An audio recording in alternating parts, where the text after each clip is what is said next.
Habari leo magazetini. Today in media. Aujourd'hui dans les médias. Uyu munsi mu itangazamakuru. Kuva kuwa mbere kugeza kuwa gatanu kuri Primo Media Rwanda.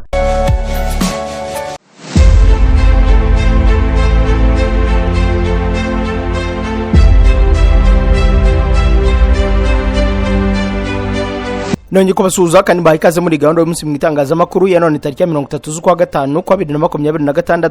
U Rwanda rwemeje komisiyo ya RDF muri Mozambique ikomeje. Naho umuyobozi mukuru ishami ry'umuryango w'abinyeri ryita ku buzima Dr Tedros Adhanom Ghebreyesus yatabarije Repubulika ya Demokarasi ya Kongo. Dr Denis Mukwege arashinja Tshisekedi ubugambanyi. Naho itegeko nshinga ryateje impagarara muri Repubulika ya Demokarasi ya Kongo rishobora gucamo ibice iki gihugu. Perezida Museveni yakoze impinduka muri guverinoma amaze iminsi mike ashyizeho. Muri Kenya umunyamerika yavuze ko arambiwe umutsima n'amashu byo muri gereza. Umugabo uregwa kugurisha uburozi ku bantu yemeye ko yabafashaga kwiyahura. N'abarwayi benshi ba kanseri y'ibere bashobora kutongera guhabwa chemotherapy. Uyu munsi 97% by'abaguzi bose bamenyera kuri internet amakuru yaho bagura ibicuruzwa byose bagura. Niba amakuru kuri business yawe ari ahandi hantu hatari kuri internet, ubwo urashakira abakiriya aho batari. Reka mbivuge neza, niba udakorana na Afrinovators mu kumenyekanisha business yawe, urashakira abakiriya aho batari. Uyu munsi Afrinovators ifite promotion yitwa Total Digital Promo. Hano tukubakira website nziza kandi igezweho yaba ya business isanzwe, e-commerce, NGO, amashuri, ibigo bitanga service n'ibindi. Tugukorera Google profile itanga amakuru yose kuri business yawe, tukaguha na domain name nka .rw.com cyangwa se .org. Ikiruta byose ariko tukwinjiza muri huza.rw. Uru ni urubuga rufasha business zo mu Rwanda kuboneka ndetse no kumenyekana kurushaho. Aha ni abakiriya bashya bashobora kukubona. Niba ibi byose ubifite kuri huza.rw, tuguhigerageza cyangwa se trial y'amezi 3 nta kiguzi. Gushyiraho business yawe ku buntu. Urashaka gutangira? Hamagara cyangwa wandika ubutumwa kuri WhatsApp kuri 07 85 73 7078 cyangwa usure y3.huza.rawa. Wanadusura aho dukorera i Nyarugenge mu mujyi mu nyubako ya TCB mu muryango nimero F1B inyuma ya Centenary House, ni hafi ya Simba Supermarket. Kuri iri segonda nibura abantu 16,000 bari mu kirere mu ndege bava ahantu hamwe bajya ahandi. Kuzenguruka isi bisigaye byoroshye ku buryo uko turi miliyaho 8 dusa naho turi abaturanyi kubera uburyo gukora ingendo bisigaye bikorwa. Ikibazo nuko gutegura urugendo bigora. Gukora reservation ya ticket y'indege, gushaka visa, ubwishingizi bw'urugendo. Amahirwe twagize nuko hari abantu bazobereye muri ibi bintu kandi biyemeje kudufasha. Abantu nka Ireme Travel Agents Limited, kompanyi nyarwanda iri mu zambere muri service zo gutegura ingendo, ubukerarugendo no kwakira abantu. Kompanyi yemewe n'ihuriro mpuzamahanga ry'ubwikorezi bwo mu ndege IATA. Niba wifuza kujya mu mahanga ku mpamvu izo arizo zose, icyo bigusaba ni ugutekereza urugendo rwawe gusa, ubundi ukegera Ireme Travel Agency bakagukorera reservation ya ticket y'indege, bakagufasha gushaka visa, bakagukorera reservation ya hoteli, bakagukurikiranira ibya assurance y'urugendo. Iyo uturutse mu mahanga cyangwa sujyayo, bagufata ku kibuga cy'indege ku giciro cya 50% cy'abandi babikorera.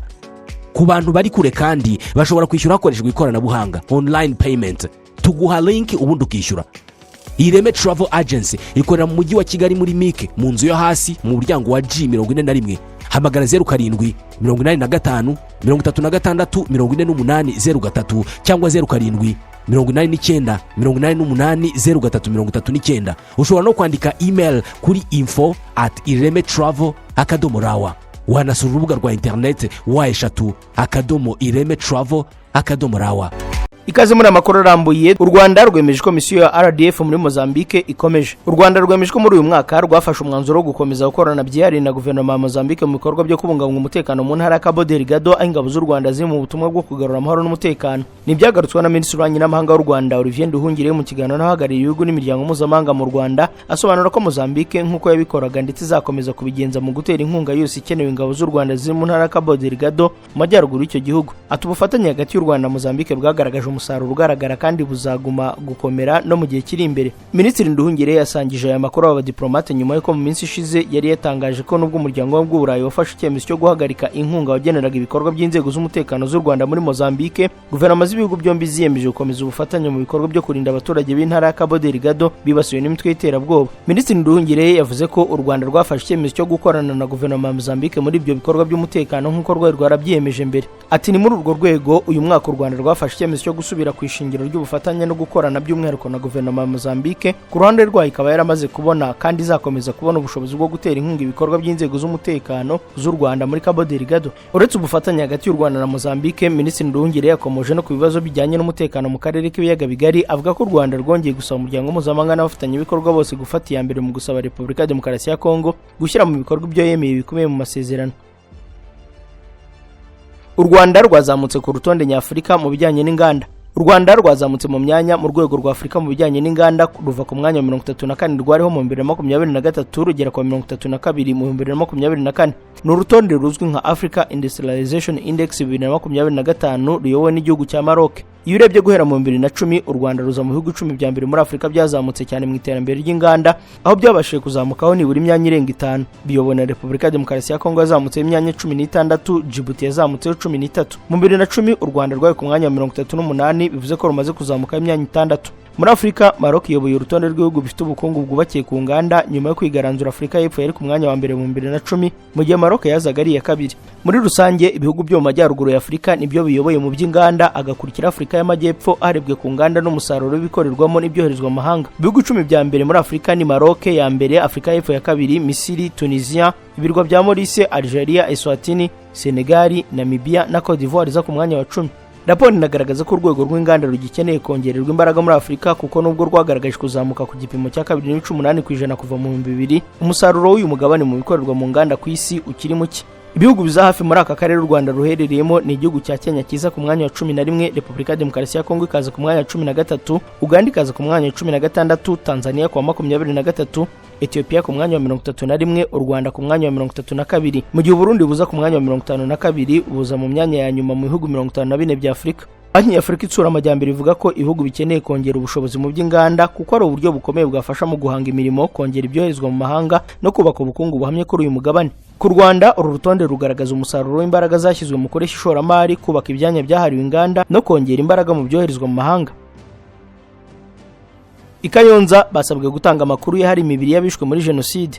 Senateri Bideri John Bonds yasabye abatuye mu karere ka Kayonza bazajugunywa imibiri ikaba itaraboneka kwamenyekanisha igashyingurwa mu cyubahiro. Ni ubutumwa yatanze ubwo muri aka karere bibukaga ku nshuro 32 jenoside yakorewe abatutsi, by'umwihariko abari abakozi ba za komine zahujwe zikaba akarere ka Kayonza bishwe muri jenoside yakorewe abatutsi. Ni igikorwa cyabanjirijwe no gushyira indabo ahari ikimenyetso cyanditseho amazina y'abari abakozi ba komine za Rukara, Kabarondo, Kayonza na Muhazi bazize jenoside yakorewe abatutsi mu 1994. Mu buhamya bwatanzwe na Ruburika Kayitsinga Chantal, akaba ari n'umukobwa wa Musominari Sostene wari umukozi wa komine wishwe muri jenoside yakorewe abatutsi, yavuze uburyo jenoside yakorewe abatutsi yateguye ikanashyirwa mu bikorwa. Yavuze uburyo se yari yarize ubwarimu ariko akaba yari yatangiye gutotezwa kuva kera azira ko ari umututsi. Ruburika avuga ko se yageze aho ava mu bwarimu kubera gutotezwa ajya mu bucuruzi. Yongeyeho ko nyuma yaje gukora akazi mu bijyanye n'ubuhinzi muri segiteri Kwangire, ariko nabwo akomeza gutotezwa kugeza ubwo yishwe muri jenoside. Umuyobozi w'akarere ka Kayonza Fred Hategekimana yanenze abari abakozi ba za komine batatiriye igihango bakica bagenzi babo.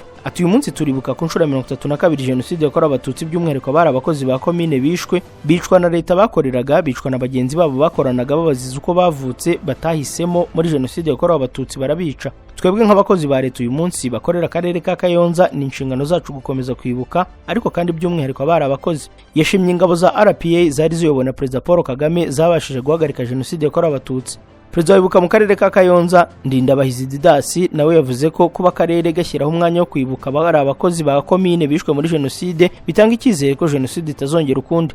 Senateri Bideri John Bonds wari umushyitsi mukuru yashimye ingabo za FPR inkotanyi zari ziyobowe na Perezida Paul Kagame zagize ubutwari zagahagarika jenoside. Yasabye ko abafite ahari amakuru ye hari imibiri y'abishwe muri jenoside yakorewe abatutsi itarashyingurwa bayatanga kugira ngo ishyingurwe mu cyubahiro. Ati birasaba ko twese dukomeza gutanga amakuru y'aho yabiri kugira ngo nibura niboneka izashyingurwe mu cyubahiro. ibi biruhura abacitse ku icumu rya jenoside yakorewe abatutsi n'imiryango y'ababuriwe irengero by'umwihariko. Yavuze ko gutanga amakuru binahura n'abemeye kwitandukanya n'ingengabitekerezo ya jenoside bikabafasha gukomeza kugira urukundo, icyizere n'ubumwe bw'abanyarwanda muri sosiyete nyarwanda. Yavuze ko hagikomeje kugaragara abagihembera ingengabitekerezo ya jenoside, abasaba guhaguruka bakayirwanya. Yanijeje ko leta izakomeza kuba hafi y'abarokotse jenoside, abadafite amacumbi n'abandi bakeneye ubufasha ikazababa hafi. Mukanya aya makuru turakomereza kuyavugwa hanze y'u Rwanda.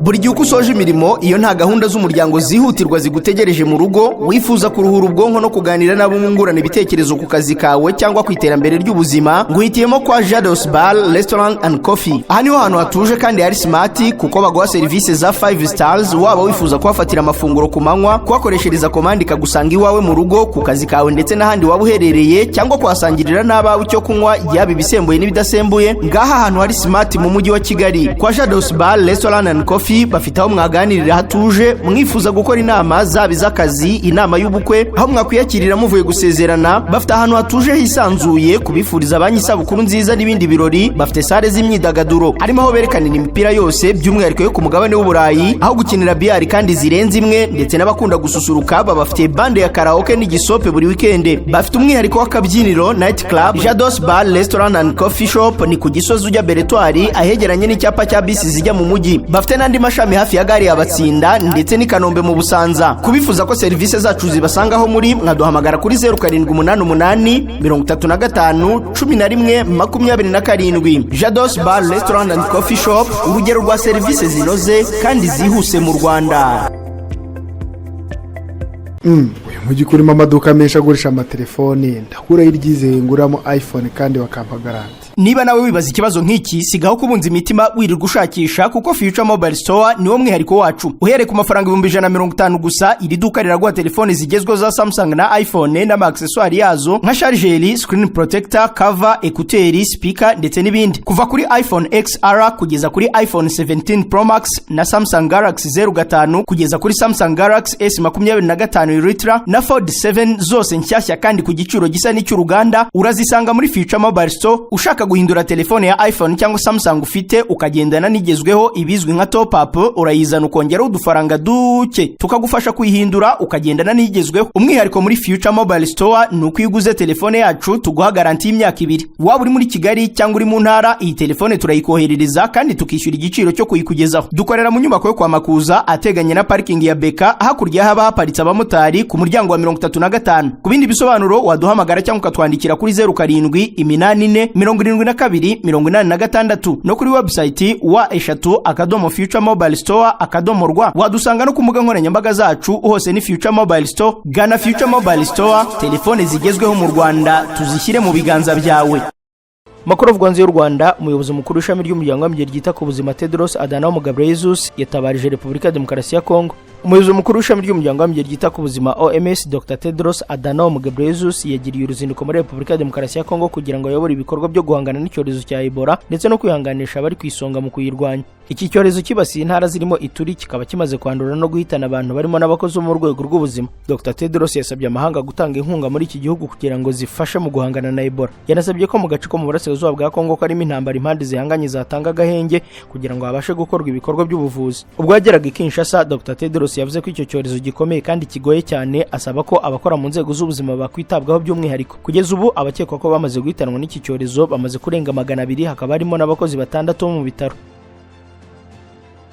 Naho Dr Denis Mukwege yashinje Tshisekedi ubugambanyi. Umunyapolitiki akaba n'umuganga ukomeye muri Repubulika ya Demokarasi ya Kongo, Dr Denis Mukwege yashinje Perezida Tshisekedi ubugambanyi bukomeye budashobora kubabarirwa, ashingiye ku mugambi we wo gushaka kugumana ubutegetsi. Mu itangazo ryo kuri uyu wa gatandatu tariki ya 30 z'ukwa gatanu 2026, Dr Mukwege yanditse ko bibabaje kuba Tshisekedi n'abamushyigikiye cyane cyane abo mu ishyaka UDPS bashyize imbere umugambi wo kuvugurura itegeko nshinga kugira ngo ayobore manda ya gatatu, aho gukemura ibibazo byugarije igihugu birimo umutekano muke n'icyorezo cya Ebola. Uyu muganga yagaragaje ko abagize inteko ishinga amategeko bashyigikiye uyu mugambi bari kubiterwa nuko bahembwa amafaranga y'umurengera, bakabona ko Tshisekedi naguma ku butegetsi bazakomeza kurya igihugu. Ikibabaje cyane nk'uko Dr Denis Mukwege yabigaragaje nuko mu bashyigikiye uyu mugambi harimo abadepite bakomoka mu bice byugarijwe n'umutekano muke na Ebola nk'intara ya Ituri, Kivu y'Amajyaruguru n'iy'Amajyepfo, nka perezida wabo Aimé Boji Sangala ukomoka muri Walungu.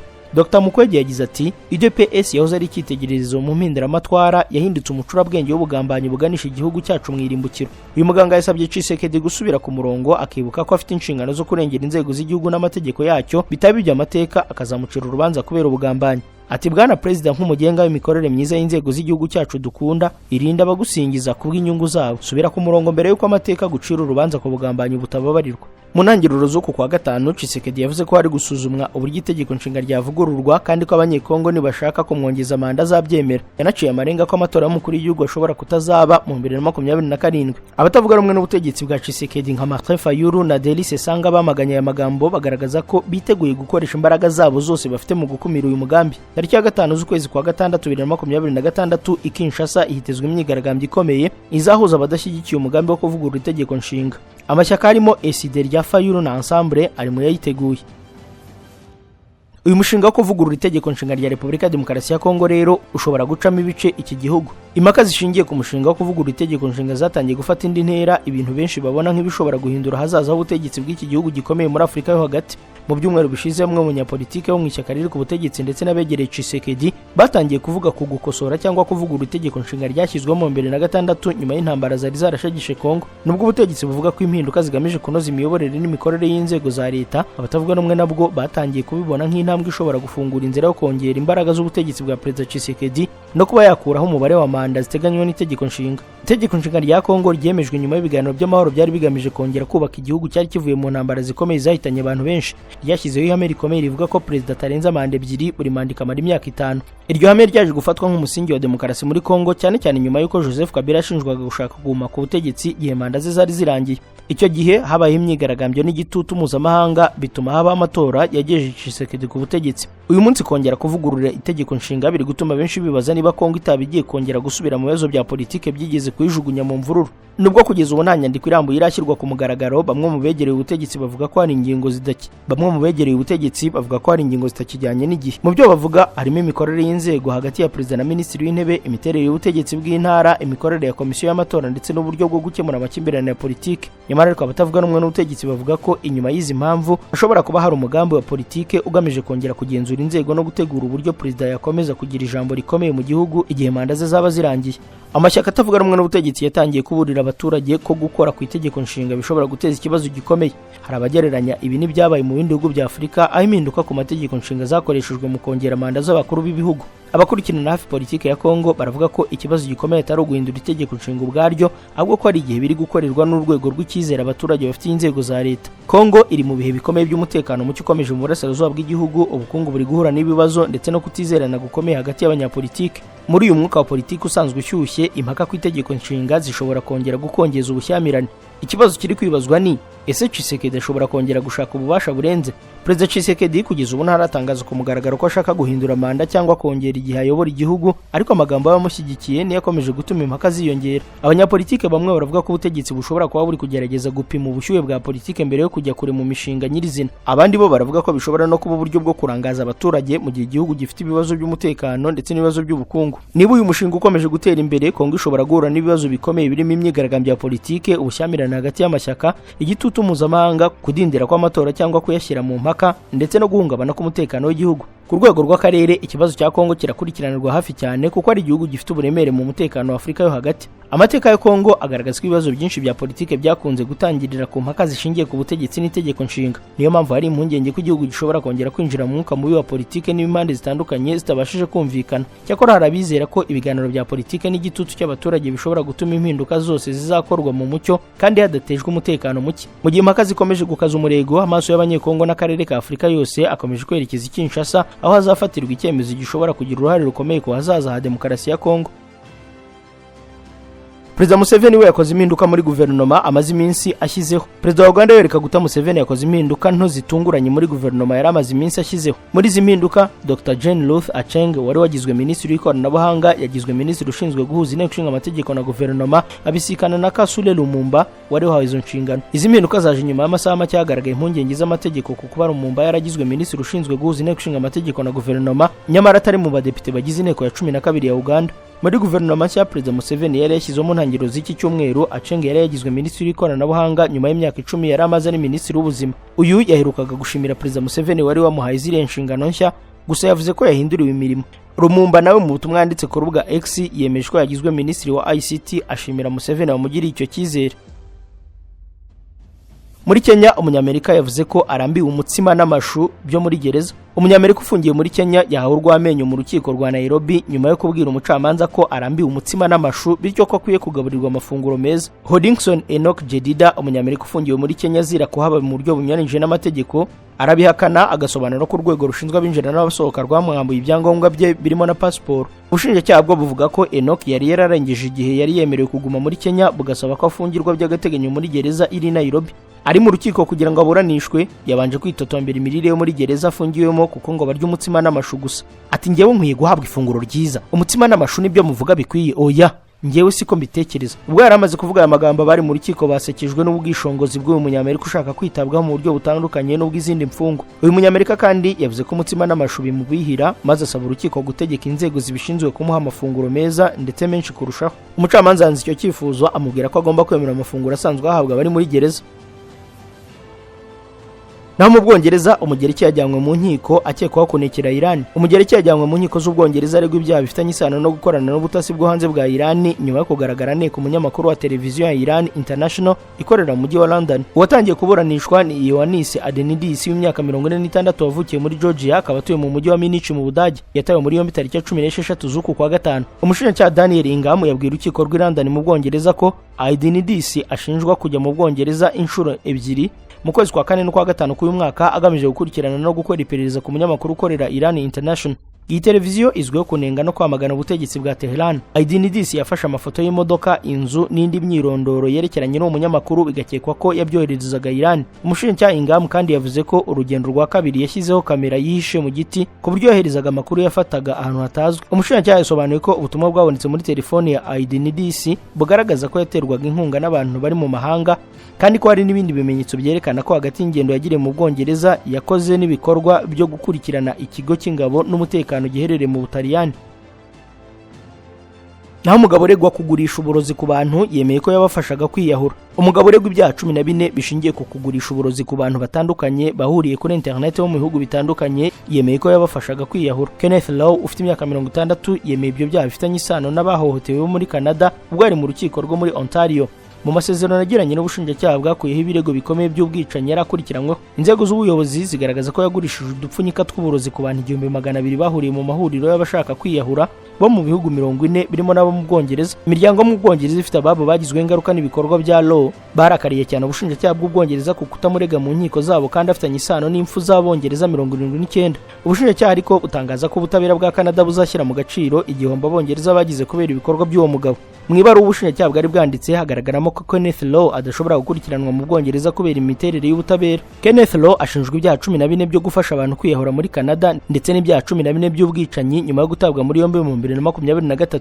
Itabwa muri yombi rye ryakurikiye iperereza ryakozwe n'ibigo 11 n'abagenzacyaha bo mu bihugu bitandukanye birimo Ubwongereza, Ubutaliyani, Leta Zunze Ubumwe za Amerika n'ibindi. Yatawe muri yombi mu kwezi nk'uku kwa gatanu mu 2023 nyuma y'icyumweru hasohotse inkuru icukumbuye ya Times imushinja gucuruza uburozi ku rubyiruko. Muri iyo nkuru umunyamakuru nawe yabaye nk'umukiriya yivuganira na Law. Mu kiganiro bagiranye, Law yamugiriraga inama z'uburyo bwiza azakoreshamo iyo miti kugira ngo apfe bya nyabyo. Umunyamategeko wa Kenneth Law, Matthew Gurley, yabwiye BBC ko umukiriya we yemera icyaha cyo gufasha abantu kwiyahura mu masezerano. Yabwiye BBC ko umukiriya we yemera icyaha cyo gufasha abantu kwiyahura mu masezerano yagiranye n'ubushinjacyaha bwa leta azatuma ibirego bikomeye by'ubwicanyi bikurwaho. Mu mategeko muri Canada, umuntu wahamijwe ibyaha byo gufasha abantu kwiyahura anishwa igihano cy'igifungo cy'imyaka 14. Dusoreza amakuru ku barwayi benshi ba kanseri y'ibere bashobora kutongera guhabwa chemotherapy. Ubushakashatsi buragaragaza ko abantu benshi barwaye kanseri y'ibere bashobora kwirinda guhabwa imiti ya chemotherapy ibizwi nko gushiririza iyi ndwara nyuma y'uko abahanga bakoze ikizamini cya DNA gishobora kugaragaza abarwayi bayikeneye n'abashobora kuvurwa hakoreshejwe ubundi buryo. Ubushakashatsi bwayobowe na University College London bwakorewe ku barwayi barenga 4,000 bari bamaze gusuzumwa kanseri y'ibere bafite hejuru y'imyaka 40. Aba barwayi bakomokaga mu bihugu birimo Ubwongereza, Norvège, Suède, Autriche, Nouvelle-Zélande na Thailand. Abashakashatsi bakoresha ikizamini cyitwa Prosinya gipima imikorere y'utunyangingo 50 dufitanye isano n'imikurire ya kanseri y'ibere kikagaragaza ibyago umurwayi afite byo kuba indwara yakongera kugaruka. Ibyavuye muri ubwo bushakashatsi byagaragaje ko abarwayi barenga 2/3 bashoboraga kutavurwa hakoreshejwe chemotherapy ahubwo bakitabwaho binyuze mu buvuzi bukoresha imisemburo. Mu myaka 5 93.7% by'abatarahawe chemotherapy bari bakiriho ugereranyije na 94.9% by'abayivuwe hakurikijwe uburyo busanzwe. Ibi byafashwe nk'intambwe ikomeye mu kuvura kanseri y'ibere hakurikijwe imiterere y'umurwayi aho kuba gukoresha uburyo bumwe kuri buri wese. Chemotherapy isanzwe ishobora gutera ingaruka zirimo umunaniro ukabije, iseseme, gupfuka umusatsi, kugabanuka k'ubudahangarwa bw'umubiri n'ibibazo by'uburumbuke. Professor Robert Stein wayoboye ubushakashatsi avuga ko ibi bigaragaza ko kuvura kanseri bishobora kurushaho gushingira ku miterere y'ikibyimba aho kwishingikiriza gusa ku bimenyetso bisanzwe by'ubuvuzi. Abashakashatsi bavuga ko bitaramenyekana niba ibyavuye muri ubushakashatsi bwabo byakurikizwa no ku bantu bari munsi y'imyaka 40. Inshuti bakunze Primo Media Rwanda, inkuru y'abarwayi benshi ba kanseri y'ibere bashobora kutongera guhabwa chemotherapy niyo dusoreje igando y'umunsi mu itangazamakuru ya none tariki ya 30 z'ukwa gatanu kwa 2026. Ni Jean Dodier Kanija wonda bashimiye ko mwana mudukurikiye ndabarekeye komeza kurenda ibiganiro bikuru urubuga mugira amahoro. Mwiriwe boss. Mwiriwe. Nitwa Karangwa ndi umukomisiyoneri hano muri quartier. Karangwa biteze. Ni byiza ni byiza. Nakomeje kubabona mutembera hano mwaba mushaka ikibanza cyo kugura inzu yo kugura cyangwa gukodesha. Arebye ufite se? Yego ndabifite hano waza nkakwereka. Dore hano hari inzu niriya ni inzu ariko hariya hari kibanza na hararugore kibanza gifite metero kare 380. Kompo naho uri kunyereka mu manegeka. Urabona hano hatura ngewe. Deka gusiragizwa n'abakubeshya ko bafite imitungo igurishwa. Deka nkurangire B Consultant Limited niyo yonyine gufasha kugura, kugurisha no gukodesha inzu, ibibanza, gupima no gukata ibibanza, gupima ubukomere bwa beton, gukora plaza amazu n'inyigo z'imishinga itandukanye, kubaka inzu, finissage. B Consultant kandi nakugezeho ibikoresho by'ubwubatsi, tukanagufasha gushaka ibyangombwa by'ubutaka na autorisation de bâtir. Akarusho muri B Consultant tubafitiye ibibanza mu masite atandukanye bifite autobatir, ugahita utangira umushinga wawe kubaka ako kanya. Abari muri diaspora namwe mwatwoherereza plaza inzu mukeneye cyangwa tukazibakorera ubundi mukaza mutaha inzu zanyu. Abagana B Consultant Limited muri iyi minsi bakeneye imbata z'amazu no kubashakira ibyangombwa byo kubaka, izo serivisi zombi twazigabanyijeho 40%. Gana B Consultant mudushinga imishinga yanyu ubundi muzadushimira nyuma. Ku bindi bisobanuro mwaduhamagara kuri 0784 cyangwa mukatwandikira kuri email bconsultant23@gmail.com. Ku mbuga nkoranyambaga zacu zose nka YouTube, X, TikTok, Instagram, Facebook, LinkedIn, hose ni B Consultant Limited. B Consultant dukorera mu mujyi wa Kigali ahitwa Norvege. Dukora n'ubunyamwuga n'ubunyangamugayo.